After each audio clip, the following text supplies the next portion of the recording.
Ratusan warga Kapuk Muara Penjaringan terlibat bentrok dengan petugas keamanan khusus saat menggelar unjuk rasa di kawasan Pantai Indah Kapuk, Jakarta Utara.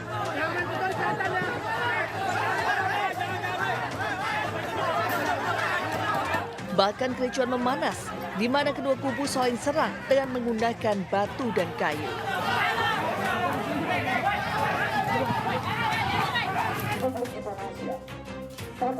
Bentrokan ini terjadi tak lama setelah pengadangan masa aksi damai oleh petugas keamanan khusus dari Pantai Indah Kapuk.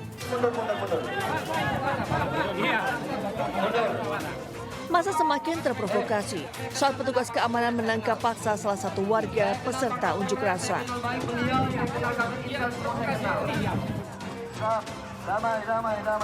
Satu komando. Bentrokan akhirnya mereda setelah masa pengunjuk rasa memilih mundur. Kita ini di sini cuma ingin menyampaikan pendapat. Unjuk rasa digelar bertujuan untuk meminta kepada PT Mandara Permai membuka akses jalan yang ditutup dengan tembok dan batu.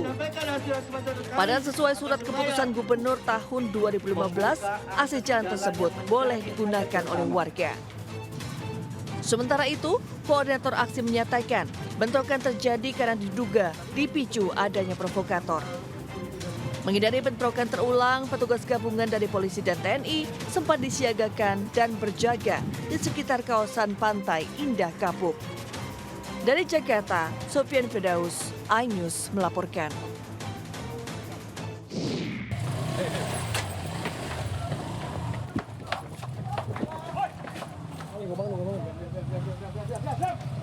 Saat akan ditangkap, pelaku ini sempat berupaya kabur dengan menceburkan diri ke sungai yang berada persis di sebelah barak narkoba yang tengah digerebek polisi. Namun polisi tak mau target operasinya kabur begitu saja. Maka polisi pun juga ikut menceburkan diri ke sungai dan terlibat pergumulan dengan pelaku di area sungai. Polisi akhirnya berhasil menangkap pelaku, lalu menyita beberapa paket sabu siap edar yang sempat dibuang pelaku. Selain menangkap pengedar, polisi juga menangkap seorang pria yang berperan menyewakan alat hisap narkoba kepada para pengguna yang datang ke barak narkoba. Di lokasi ini turut ditemukan sejumlah senjata tajam dari sebuah rumah yang diduga sengaja disiapkan untuk menyerang petugas. Agar praktek penyalahgunaan narkoba tidak lagi ditemukan di lokasi penggerebekan ini, maka polisi bersama masyarakat setempat membakar seluruh barak narkoba. Operasi penggerebekan sarang narkoba di tempat ini akan kembali dilakukan jika praktek serupa kembali ditemukan. Warga setempat turut dihimbau segera melaporkan ke polisi apabila melihat ada praktek penyalahgunaan narkoba. Dari Medan, Sumatera Utara, Adi Palapa Harahap melaporkan.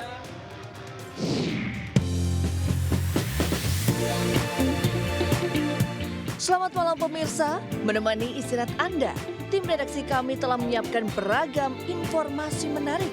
Inilah Buletin iNews Malam selengkapnya.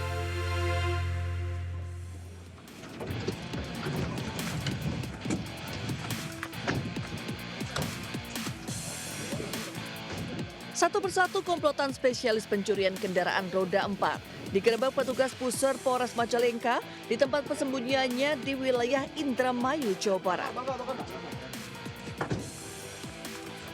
Diketahui komplotan spesialis pencurian kendaraan roda 4 ini berhasil lintas kota kabupaten di Jawa Barat dengan menyasar mobil yang masih menggunakan kunci mekanis. Dalam penggerebekan ini, polisi berhasil menangkap 3 pelaku, yakni Y, TR, dan S, yang semuanya warga Indramayu.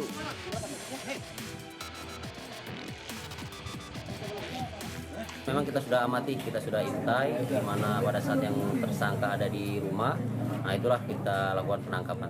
Itu daerah mana penangkapan? Daerah Indramayu. Mereka memang spesialis komplotan roda 4. Spesialis komplotan. Sudah berapa lama mereka? Informasi yang kami dapat dari tersangka kurang lebih 1 tahun. Ketiganya dijerat pasal pencurian dengan pemberatan dengan ancaman 7 tahun penjara dan atau pasal penadahan dengan ancaman 4 tahun penjara. Dari Indramayu dan Majalengka, Jawa Barat, Muhammad Seni Johadi, iNews melaporkan.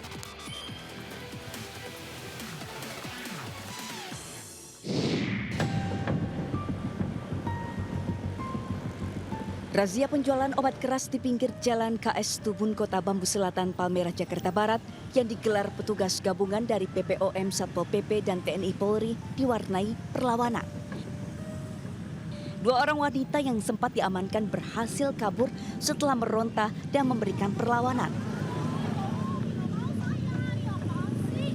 Setelah melanjutkan penyisiran, petugas gabungan mengamankan dua orang pria yang juga menjual obat-obatan keras yang seharusnya hanya bisa dijual dengan resep dokter. Keduanya langsung dinaikkan ke dalam mobil petugas untuk dibawa ke Kecamatan Palmerah. Dari tangan keduanya, petugas juga menyita ratusan butir obat keras.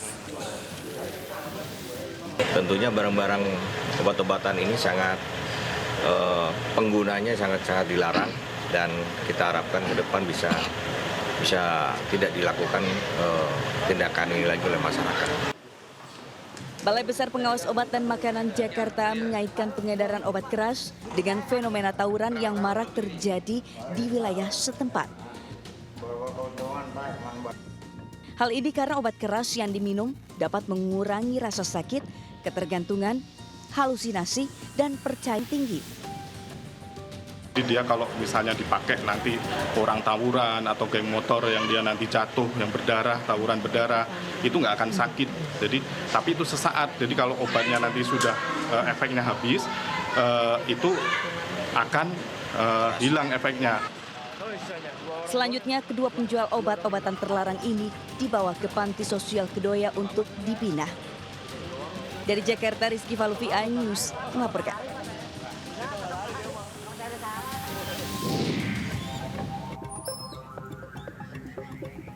Bendahara Umum DPP Partai Demokrat, Renville Antonio, terlibat kecelakaan di jalur Pantura Asem Bagus, Situbondo, Jawa Timur.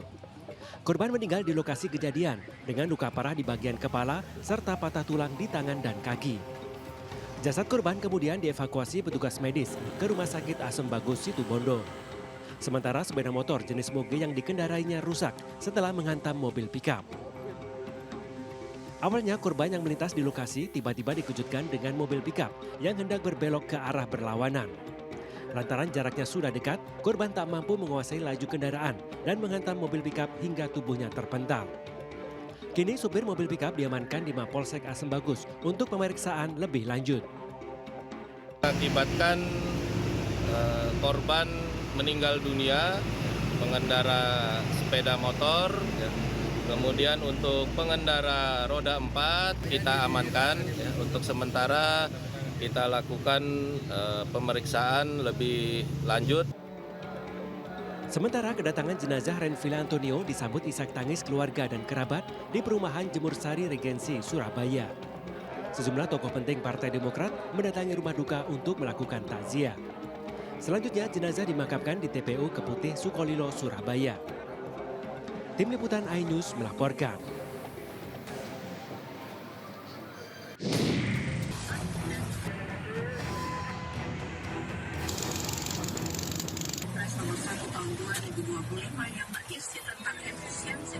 Kepulan asap hitam disertai kobaran api membakar sebuah mobil jenis SUV di Jalan Tol Keluar Kembangan, Jakarta Barat, kilometer 8600 Jumat siang. Petugas jasa marga yang menerima laporan langsung menuju lokasi dan berupaya memadamkan api menggunakan alat pemadam api ringan. Namun upaya petugas tak membuahkan hasil karena api tak kunjung padam. Beruntung ada truk tangki air melintas sehingga api berhasil dipadamkan. Tidak ada korban jiwa, penumpang mobil pun selamat dari insiden ini.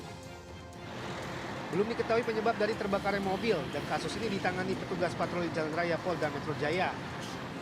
Dari Jakarta, Miftahul Ghani melaporkan.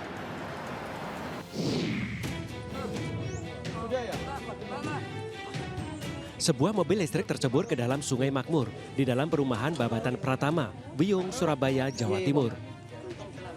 Seorang ibu pengemudi mobil bersama anak laki-lakinya berhasil dievakuasi dari dalam mobil dengan kondisi selamat.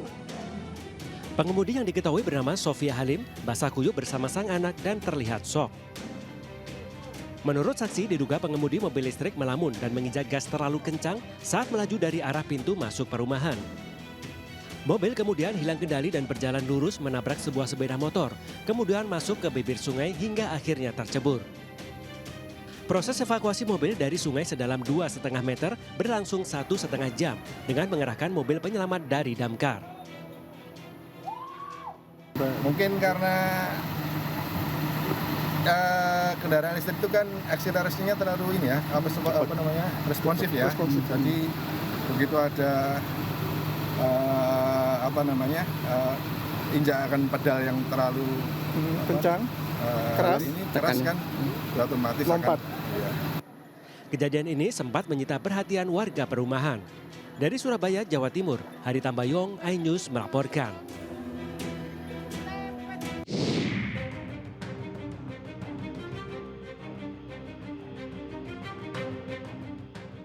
PT PLN Persero telah memberlakukan diskon tarif listrik sebesar 50% per tanggal 1 Januari 2025 kemarin.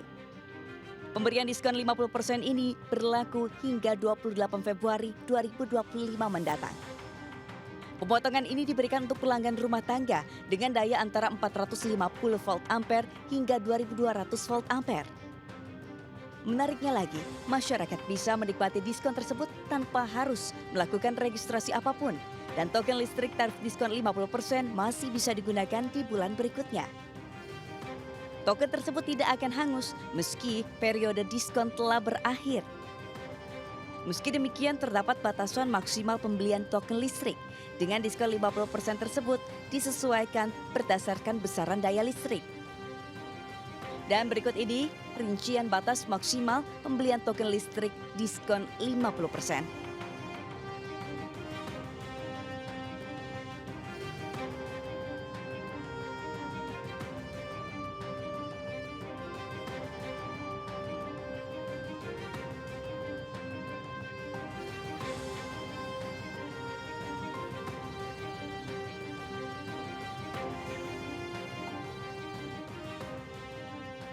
Dengan adanya aturan ini, pelanggan tidak dapat membeli token listrik melebihi batas yang telah ditentukan.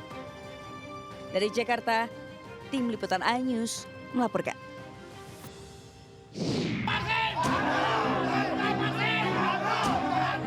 Puluhan warga desa Kohot, Paku Haji, Kabupaten Tangerang, Banten menggelar deklarasi tangkap Kepala Desa Kohot, Arsin bin Asip. Warga menyatakan siap membantu kepolisian untuk mencari keberadaan Arsin bin Asip yang menghilang. Arsin jadi sorotan publik karena diduga terlibat dalam proses terbitnya HGB dan SHM di area Pagar Laut Tangerang. Mereka juga meminta kepada Kepala Desa Kohot, Arsin bin Asip untuk kooperatif dan tidak melarikan diri. Selain Kepala Desa, warga juga menduga Sekretaris Desa Ujang Karta juga terlibat dalam proses terbitnya SHM dan HGB di area Pagar Laut.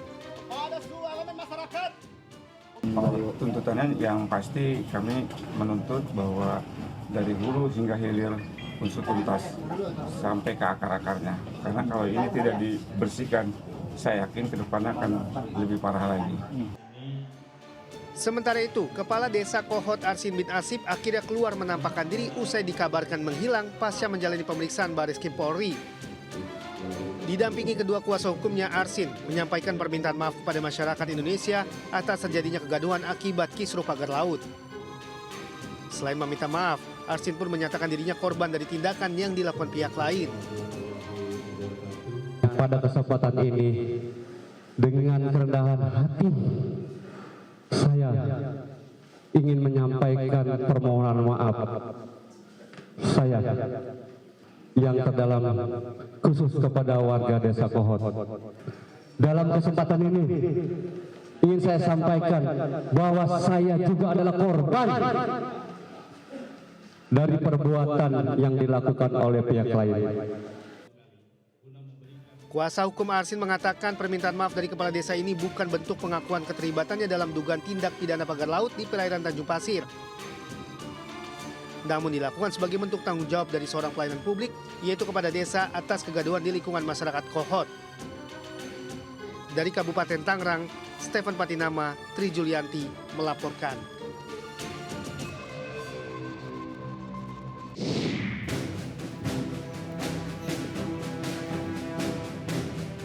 Peserta retreat para kepala daerah di Magelang, Jawa Tengah batal singgah di Istana Kepresidenan Gedung Agung, Yogyakarta.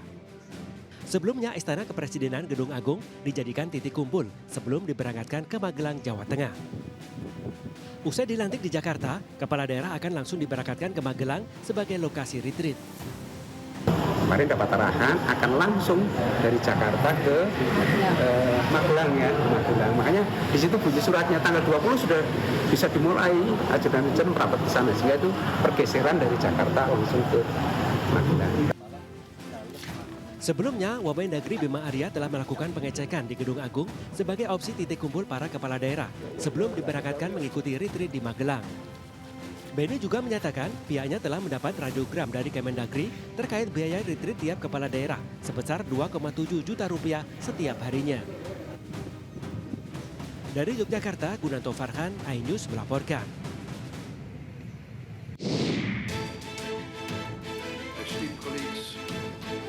Presiden Prabowo Subianto menegaskan keberaniannya membasmi koruptor yang merugikan negara. Hal itu diungkapkannya pada Forum Internasional World Government Summit 2025 yang ia hadiri secara daring dari Indonesia pada Kamis kemarin. Pada forum tersebut Prabowo memaparkan tindak korupsi yang selama ini marak terjadi di tanah air. Dirinya pun mengerahkan segala kekuatan negara untuk membasmi masalah tersebut. At the same time, we remain resolute in our commitment to eradicate corruption and mismanagement. Our actions have proven that no one is above the law. Those once considered untouchable are now held accountable. World Government Summit merupakan acara tahunan yang dihadiri oleh para kepala pemerintahan dunia yang diselenggarakan sejak 2013 di Dubai untuk mendorong kolaborasi inovatif internasional dalam rangka memajukan pemerintahan dan pembangunan ekonomi global yang berkelanjutan.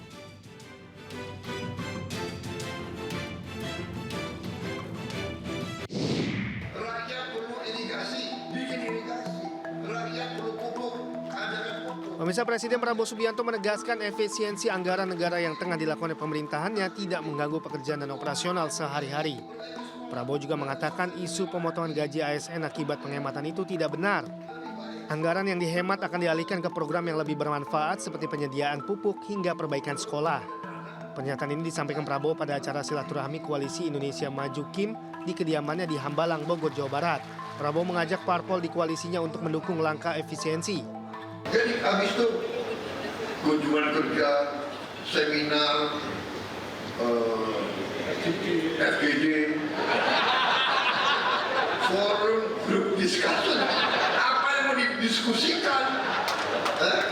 Rakyat perlu irigasi, bikin irigasi. Rakyat perlu pupuk, adakan pupuk. Rakyat perlu bibit, kasih bibit. Sekolah diperbaiki, perbaiki sekolah. Nggak usah seminar lagi. Ya. Kita sudah menghemat 300 triliun. Sebelumnya Presiden Prabowo memanggil seluruh ketum parpol yang tergabung dalam Koalisi Indonesia Maju atau KIM Plus ke Hambalang. Pertemuan itu digelar menjelang perayaan Puncak HUT ke-17 Partai Gerindra yang akan digelar di Sentul, Bogor. Namun ada pemandangan menarik sebelum acara ini digelar. Sejumlah menteri dan wamen dibonceng menaiki motor saat hendak masuk ke dalam kediaman Prabowo. Di antaranya Wamen Dalam Negeri Bima Arya, Ketua Majelis Penasehat PAN Hatta Rajasa, Menko Pangan sekaligus Ketum PAN Zulkifli Hasan. Ada juga politisi Gerindra yang merupakan pentolan grup Dewa, yaitu Ahmad Dhani. Sebelum masuk ke Padepokan Garuda Yaksa, Zulhas panggilan akrab Zulkifli Hasan sempat mengucapkan selamat ke Prabowo karena terpilih lagi sebagai Ketua Umum Partai Gerindra serta calon Presiden 2029. Tim Liputan melaporkan.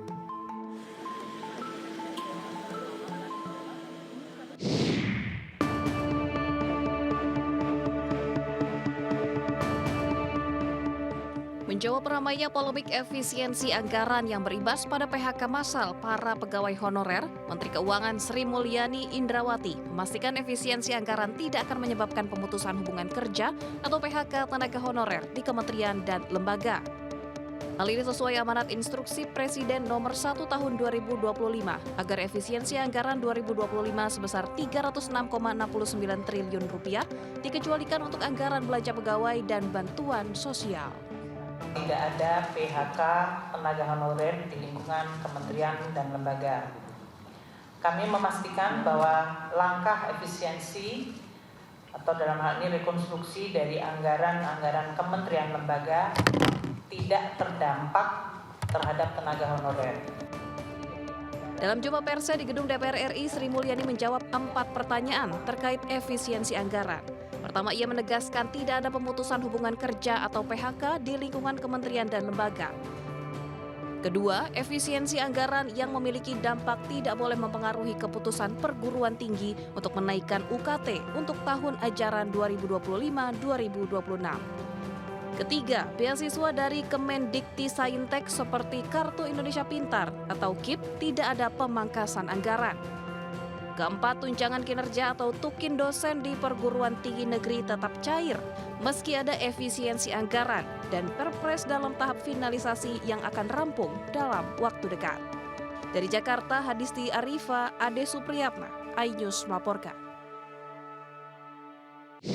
Terdakwa Harvey Muiz dengan pidana penjara 20 tahun. Harvey Muiz telah terbukti secara sah dan meyakinkan bersalah melakukan tindak pidana korupsi yang dilakukan secara bersama-sama dan melakukan tindak pidana pencucian uang secara bersama-sama. Pengadilan Tinggi Jakarta menggelar sidang banding perkara korupsi timah dengan terdakwa Harvey Muiz CS pada Kamis 13 Februari 2025. Berdasarkan pertimbangan majelis hakim, hukuman terdakwa Harvey Muiz diperberat dari 6,5 tahun menjadi 20 tahun penjara. Selain dikenakan denda sebesar 1 miliar rupiah, subsidi 8 bulan kurungan. Majelis hakim juga menambah hukuman uang pengganti kerugian negara untuk Harvey dari semula 210 miliar rupiah menjadi 420 miliar rupiah.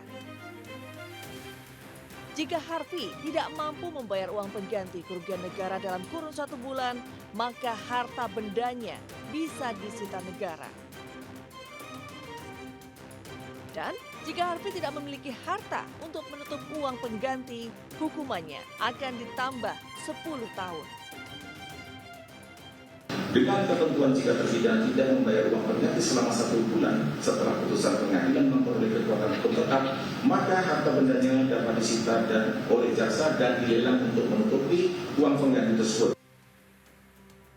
Menurut Hakim Teguh, hal yang memberat perbuatan Harvey Muiz menyakiti hati rakyat karena melakukan tindak pidana korupsi saat ekonomi masyarakat sedang susah.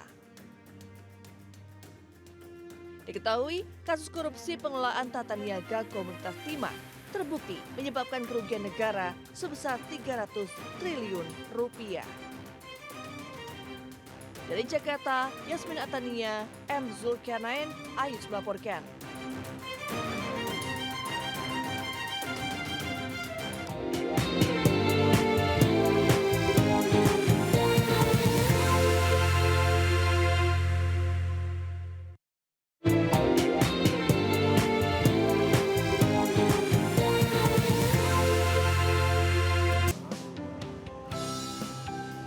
Restoran Padang Sederhana telah menjadi salah satu ikon kuliner di Indonesia, bahkan sudah mendunia. Restoran ini berdiri sejak tahun 1972 yang merupakan hasil kerja keras pendiri dan pemilik restoran yakni Bapak Bustama.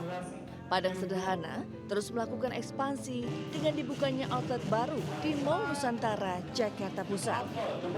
Harapan kita semua tentunya dalam berbisnis ini akan menjadi one of the best kunjungan para masyarakat Indonesia khususnya Jakarta. Saya melihat ada konsep baru. Ada momen di bulan puasa, ya karena sebentar lagi puasa. Mudah-mudahan restoran ini dibuka di dalam bulan yang penuh berkah dan bisa sukses. Cabang baru ini menghadirkan perpaduan resep khas yang selalu ditingkatkan kualitasnya, kebersihannya, serta nilai gizi yang dijaga. Dari Jakarta, Aulina Iyasya, Seto Pratomo, iNews melaporkan.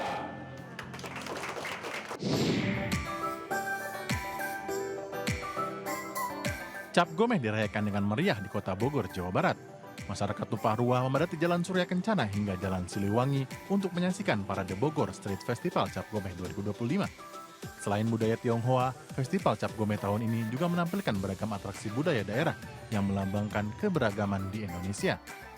Pesertanya ada yang Muslim, ada yang Kristen, ada yang Hindu, ada yang Buddha. Jadi semuanya ikut serta dan juga pesertanya pun beragam, tidak hanya dari Bogor tapi dari luar kota, terlihat ada dari Minahasa, dari Papua. Ya ini yang betul-betul Indonesia Mini itu di sini. Kita melihat bahwa ini adalah tanggung jawab kita bersama bagaimana kita melestarikan seni dan budaya yang begitu kaya di Indonesia ini, di NKRI ini, dan ini tidak boleh dilupakan. Wayang kita angkat ya, selain seni budaya yang tadi kita saksikan kemarin malam itu ada wayang. Semangat persatuan dan kebersamaan dalam perayaan Cap Gomeh di Kota Bogor juga turut dirasakan Direktur Utama PT MNC Capital Indonesia Tbk, Yudi Hamka. Atas nama MNC Group dan juga MNC Financial Services ya, kami sangat merasa terhormat, berterima kasih sekali bisa bersinergi dengan Panorama Group untuk mendukung acara Pesta Budaya Rakyat. Saya kira Indonesia ini sangat kaya dengan budaya, sangat kaya dengan keberagaman. Mudah-mudahan itu menjadi satu tonggak pemersatu bangsa kita semua.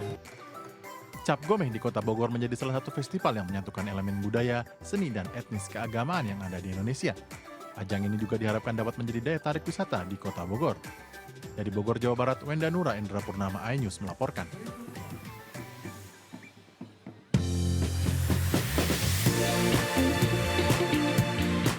Pemirsa, informasi tadi sekaligus mengakhiri perjumpaan kita malam hari ini. Selamat malam dan sampai jumpa.